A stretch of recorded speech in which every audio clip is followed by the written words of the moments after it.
When you look at Shaheed, Olave, Kamara, like you can do that and get the ball to those guys. But right now, over the last few weeks, they haven't been able to find a way to get back to what we saw the first 2 weeks. We turned on the Cowboys game. It just felt like it was deep over routes, long post plays of Shaheed. Like they were setting that all up off of some shorter things and run game that they haven't been able to do since those injuries. So they're going to have to figure out a way, and it doesn't look as good with Carr leaving the game. But even with him, like he has to be better in these harder moments. Kansas City got some pressure to him last night, and I felt like watching the game, it totally changed how he played the game. They had one deep shot where they had a guy open, and Aikman said, you know, he threw everything he had on it, but they had the pressure coming.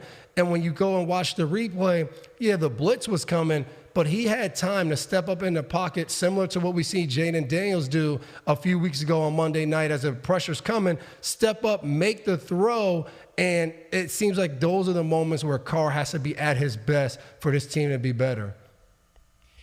And you mentioned Derek Carr leaving the game. He took a big hit on a fourth down play. You could see him grabbing at his side when he landed. They checked him out in the tent. They took him into the locker room, out with an oblique injury. He said after the game he's not sure whether or not he'll be able to go this weekend against the Buccaneers. And this is why, and this isn't specific to any team.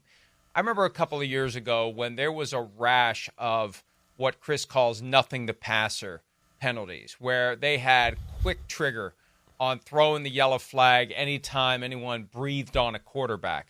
Troy Vincent, the executive VP of football operations, was on the ESPN Sunday morning pregame show defending this sensitivity to calling roughing the passer. And it was the first time that I saw the firewall between football and business really get obliterated by the NFL. And they admitted it. I think it's always been there, but they admitted there is no wall between the two.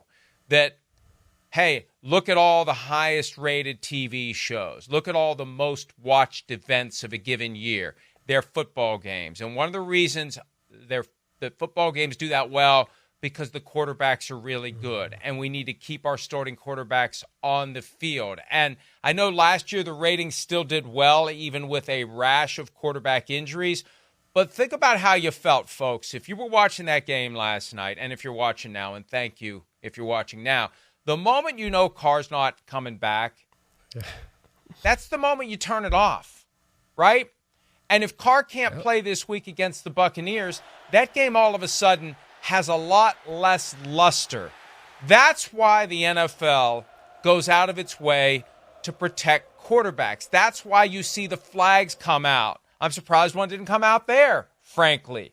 You see flags come out because they want to do everything they can to keep quarterbacks on the field. And that's why there's natural skepticism and suspicion by those watching when Tua has a back injury, when Josh Allen's only out of the game for 6 minutes and 6 seconds of total clock time to do a full concussion evaluation. Hey, maybe I'm a fast cook, as the witness once told Vincent LaGuardia Gambino. I'm a fast cook, I guess. If you can do the evaluation and get the guy back in 6 minutes and 6 seconds, great. But it leads to suspicion.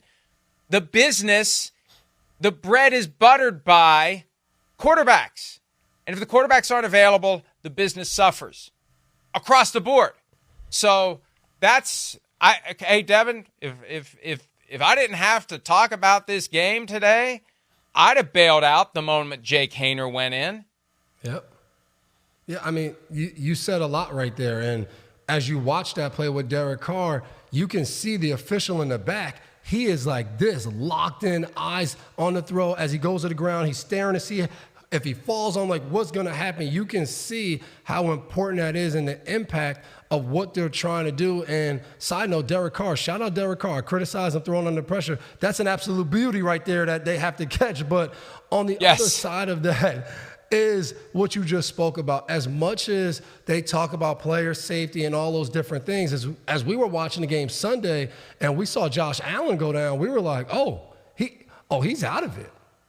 And it stuck out to, I think, everybody watching the game. So when you saw Mitchell Trubisky go in there after a defensive possession, a quick 3 and out, and you saw him go in there, you were like, all right, They got no we chance. go. Like we saw it, and now we're at Trubisky. Like, what are we going to get now? This game's over.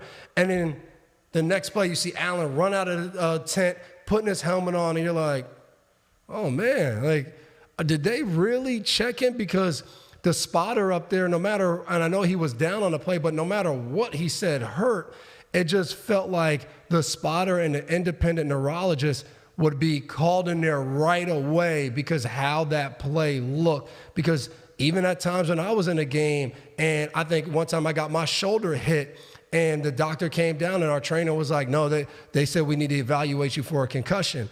But because I'm just a defensive back, there's no like instant rush. Like, we got to get this done. We got to get this done. And I think that's the thing in the NFL we have to pay attention to.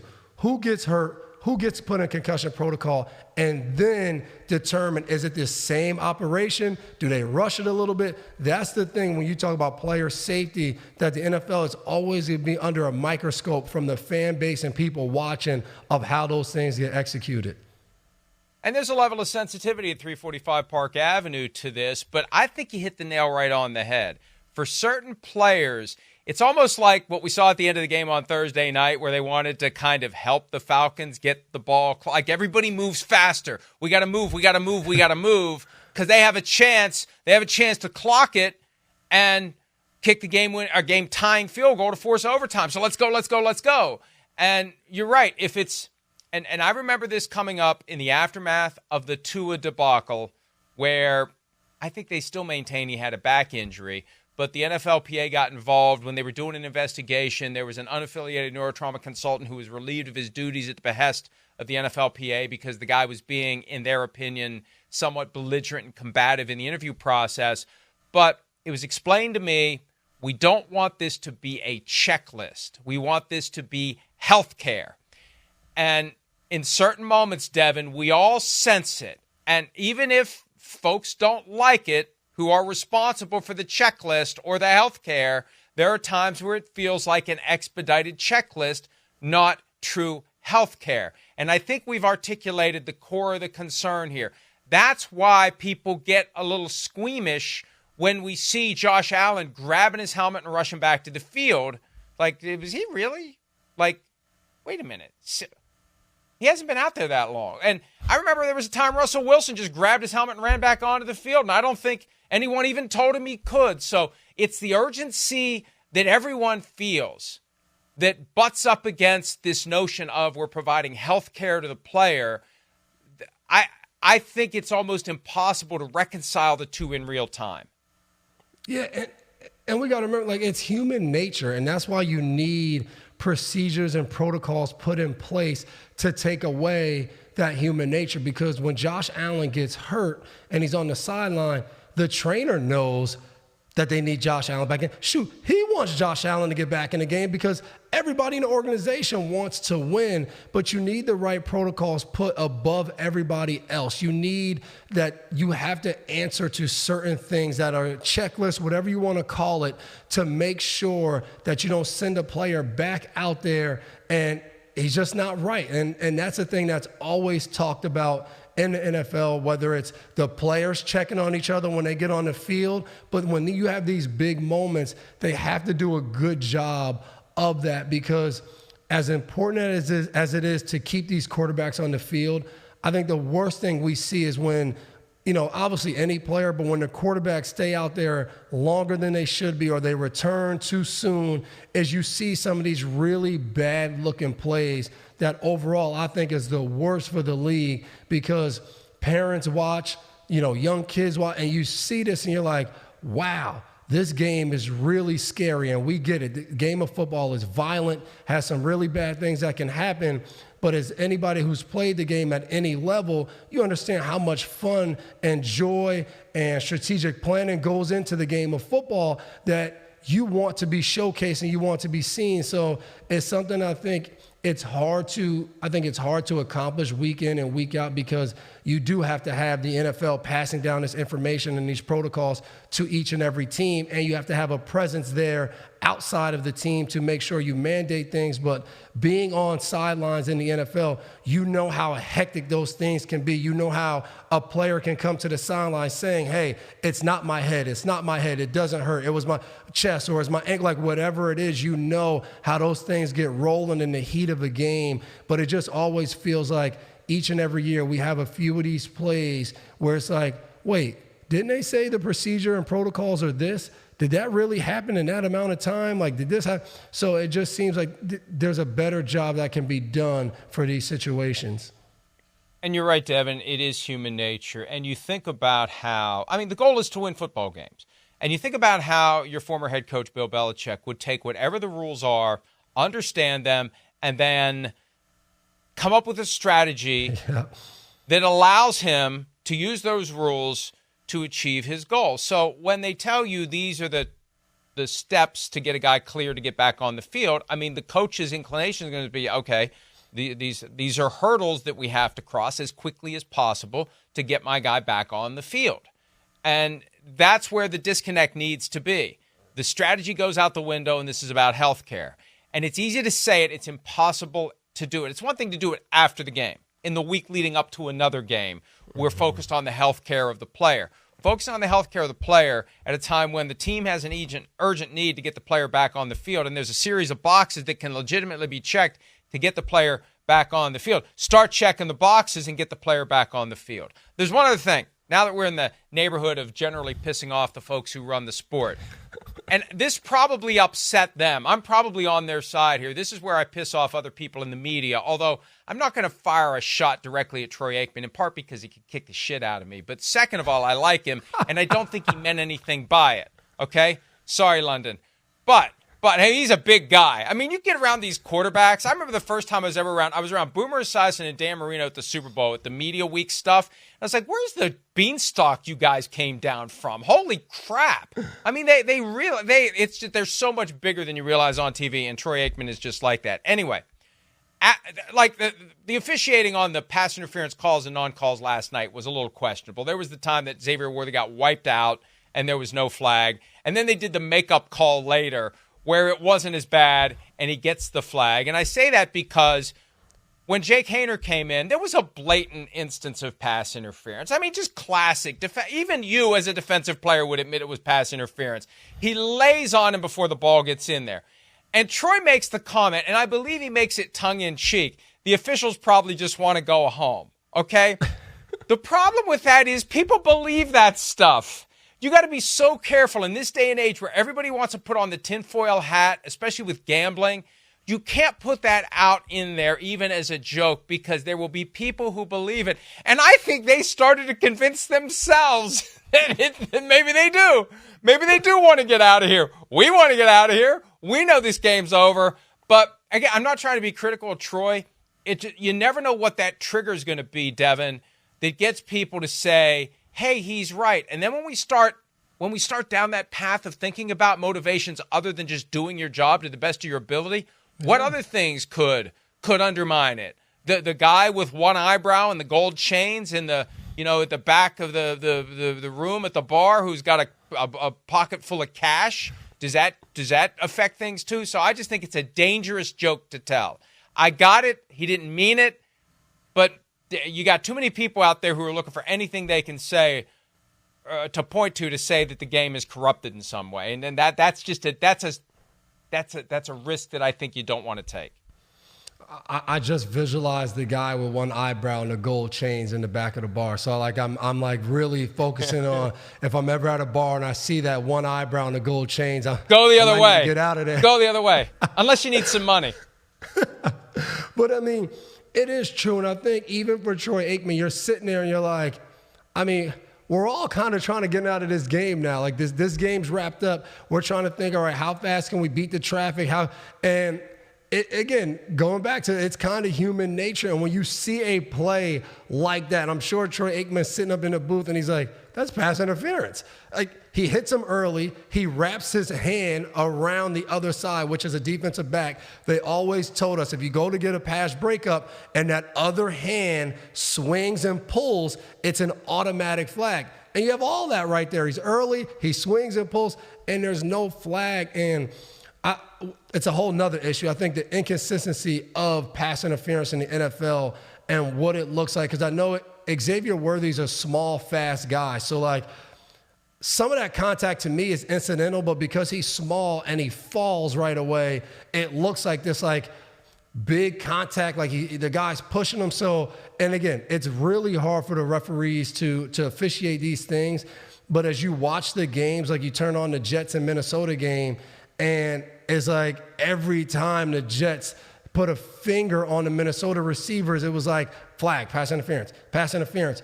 And to me, it's like if you're going to call it like that, then there should be like 15 pass interferences every game if you're going to do that. And it was always one of the things we talked about in the NFL as defensive backs. It was like, hey, we need to know who the crew is, how they call pass interference, and then during that game, pay attention to how the game is being officiated. So right there, it felt like it was up and down in that game. And that's the worst as a player and a coach of we can't figure out, are you being very strict to the rule that any contact you're going to flag, or are we going to get away with a little bit? Like, you couldn't tell because it was like, well, one play, Xavier Worthy, it feels like they're all over him. There's no flag. Then the next play, all right, you're trying to make it up. But then there's another play right there with Brian Cook and Olave, and you're like, well, like, how are we supposed to play the game? And I know that play was late in the game, but the mentality of players is they understand how hard it is to officiate the game.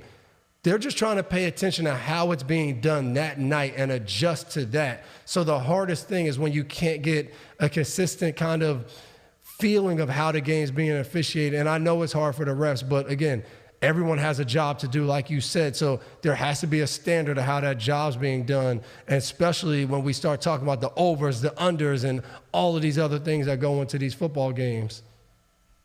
This is just a semi-educated guess on my part, but I can envision Bill Belichick having a file on every member of every crew supported by film to show what the person throws a flag on and what the person doesn't throw a flag on.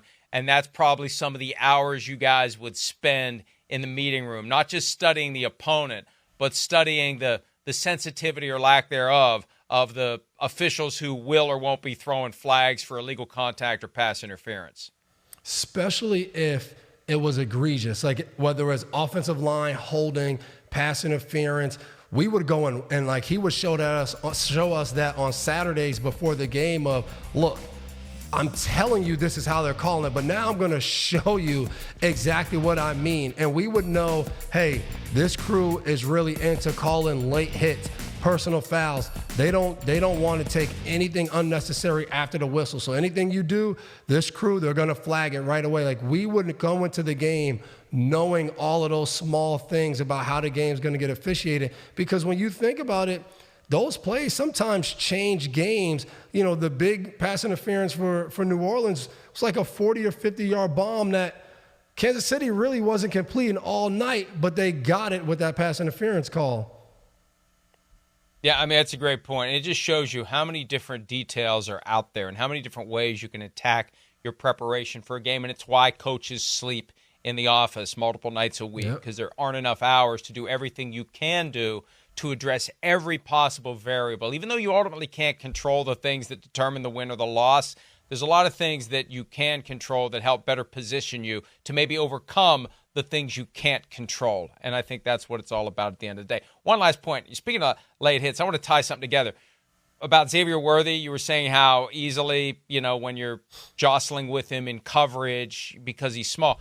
When Marshawn Lattimore hit him on the sideline and basically put him in the front row, that's an example of how small Xavier Worthy is. And I'm surprised he didn't throw a flag there because it looked like it was blatant. Simply because a legal hit at the sideline of a guy that size is going to send him all the way to the wall. I mean, it sent him all the way to the wall, Devin.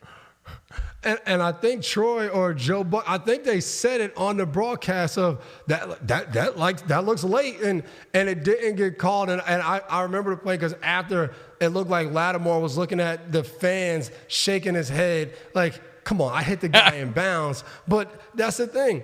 He's small. He's really fast. But Rodney said in the opening night of like, hey, he's skinny, he's small. But again, I love it about the game in the NFL is because Xavier Worthy could be out somewhere and someone have no idea he plays football, and they'll look at him and go, you play football with the big guys there? Like, how? And he has something special about him. He's very fast. But I do think you're going to see over the years that he puts on some more playing weight and has more playing strength out there, the kid's going to be pretty dangerous. He's already a threat right now, but he's really going to be good when I think he gets a little stronger, and he's going to be good this year, but he's going to be a special type of player.